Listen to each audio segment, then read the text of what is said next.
오늘 종교와 신앙에 대해서 같이 생각해 보겠습니다. 자, 저는 상당히 좀 과격한 주제를 잡았지요. 종교에 미치면 약이 없다.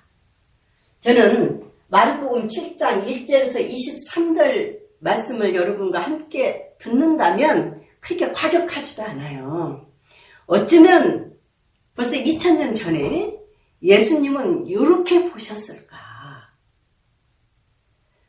그래서 우리가 종교, 신앙, 여기에 대한 구별을 안 하고 사는 거예요. 더 심하게 가면 교회가 곧 하느님하고 밀착되어 있어요. 그런데 예수님은 정말 그거 분리했거든요. 그러니까 예수님이 유다교에 안 매이는 거예요. 만약에 이렇게 밀착되어 있다면 예수님 유다교에 매였겠지요. 유다교도 종교죠. 예, 그리스도교도 종교입니다. 그러니까 자, 종교, 신앙. 예, 우리는 종교하면 인간적인 요소가 물씬 있는 것입니다.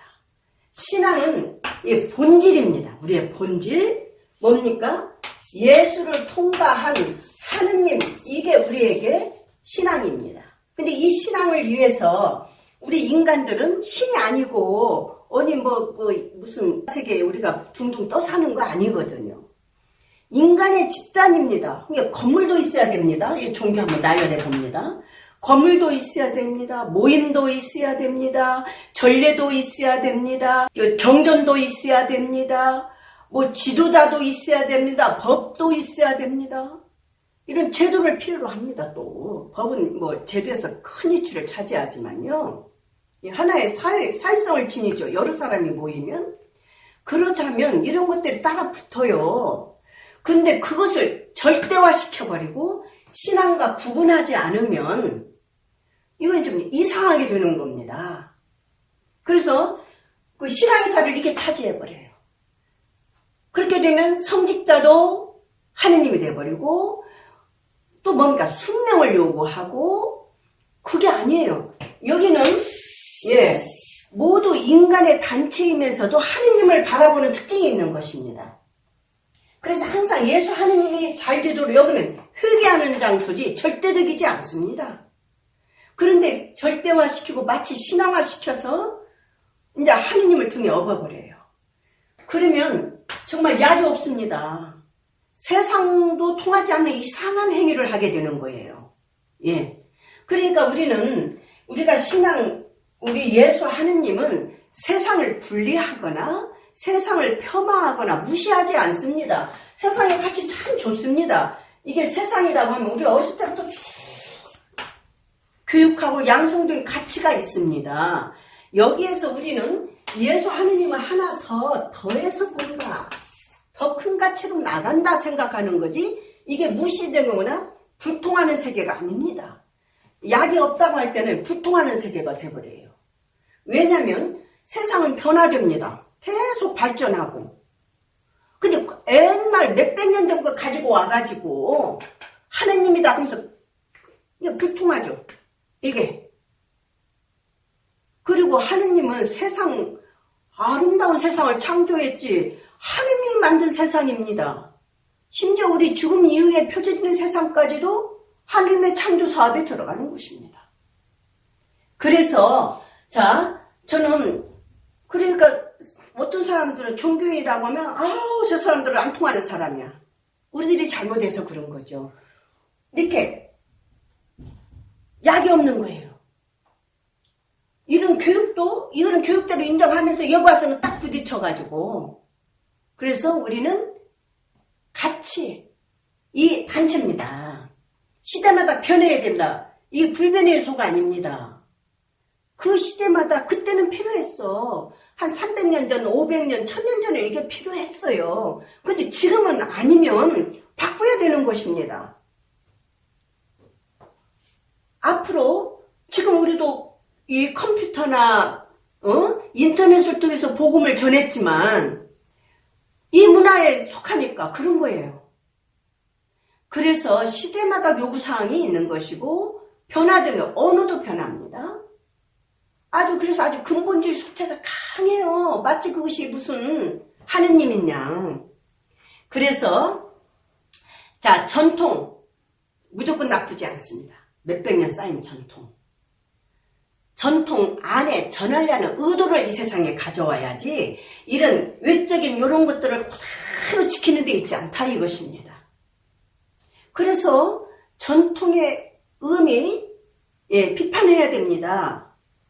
그래서 그 정신, 의미, 가치가 이 시대에도 살아있어야 된다고 하면 사용하는 것입니다. 그런데 그 항상 예수 하느님에 비춰봐야 되겠죠. 성경에. 그게 맞지 않다면 이 원뿌리가 살아있어야 되고요. 그런데 이것이 옷을 입게 됐어요, 시대마다. 오늘날은 또 다른 옷을 입습니다. 오늘날 우리는 그렇게 맞다고 외쳐대도 100년, 200년 후에 무가치하면 버려야 됩니다. 하느님, 예수님 이 정신, 그 삶, 가르침, 생명은 가져와야죠. 자, 이 구별을 할 수 있겠느냐? 자, 예수님은 엄청나게 구별하십니다. 자, 7장에 보면, 자, 이 전통 하나도 어기면 안 돼.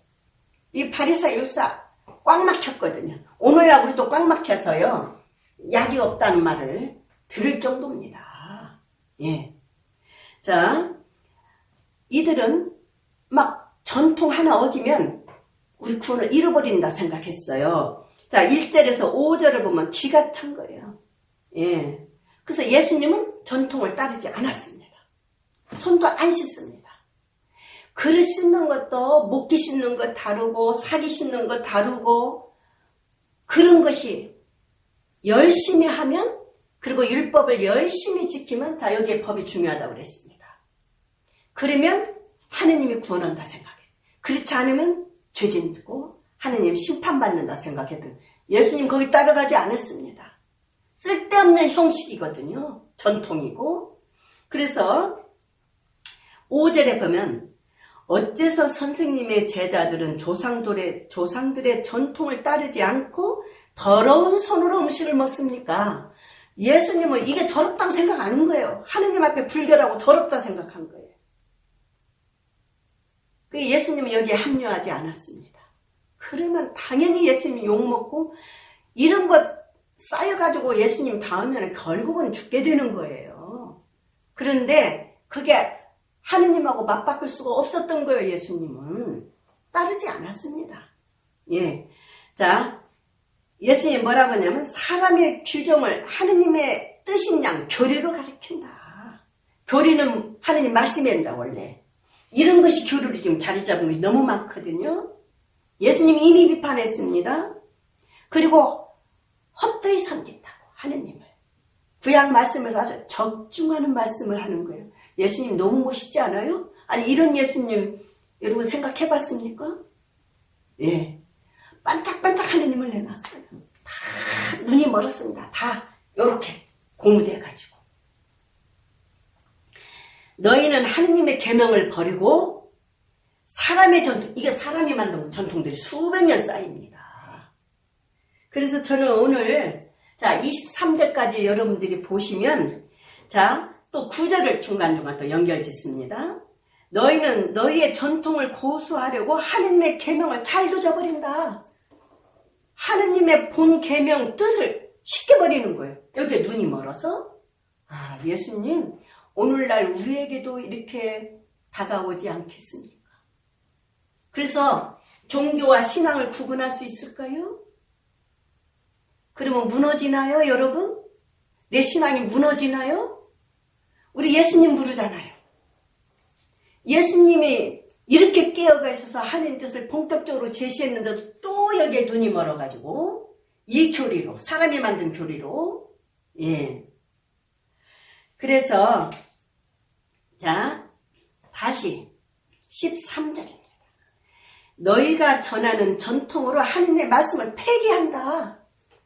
사실 우리 하느님 말씀 몰라도 돼요. 이것 가지고 살면 돼. 그럼 하느님 말씀 이거 폐기한 거 아니에요? 하느님, 예수 하느님? 예. 마치 오늘날 우리를 보고 예수님이 가르치는 말씀 같습니다. 그래서요, 예수님은 그들은 또 막 음식에 대한 규정도 나는 한 달을 공부해도 못하겠습니다. 어떻게 까다롭습니까? 너무너무 까다롭스러워요. 불결한 음식 메뚜기도 띄어서 먹는 거거든요. 안 띄면 또 안 돼요. 그 많은 규정들. 자, 그래서 예수님은 오늘 율법을, 이런 전통, 율법, 인간이 만든 전통, 교회에서 만든 전통 완전히 깨부수면서 뭐라고 하냐면 모든 음식은 깨끗하다. 이거 유대인들 기절할 소리거든요.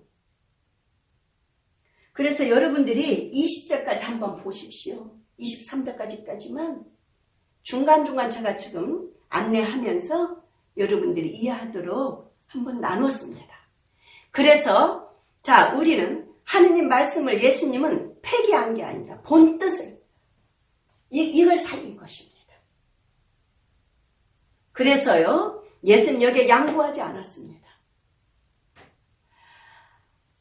정말로 우리가 이렇게 예수님이 하는 뜻에 순명하고 죽어갔습니다. 그래서 하느님은 우리에게 찾아줬거든요.